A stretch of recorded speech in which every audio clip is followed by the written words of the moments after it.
আখ্যায়িত করা হয়েছে। এর মধ্যে ফিনল্যান্ড 1 নম্বরে আছে, ডেনমার্ক 2 নম্বরে, সুইডেন 3 নম্বরে, তারপরে আছে নেদারল্যান্ড, নরওয়ে, তারপরে কানাডার নাম এসেছে এখানে।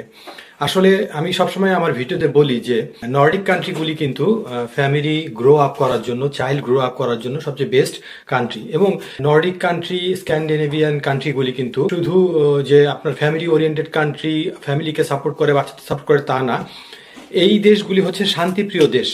তো আজকের ভিডিওতে আমি আপনাদের এক্সপ্লেইন করব যে কেন এই দেশগুলিকে সবসময় টপ র্যাঙ্কিংয়ে রাখা হয়।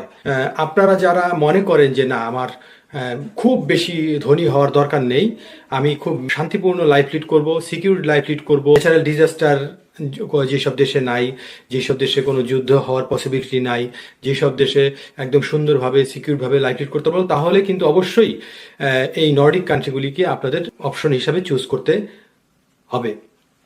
আমি আমার মূল টপিকে চলে আসি যে কেন সবসময় এই দেশগুলিকেই হাইয়েস্ট র্যাঙ্কিংয়ে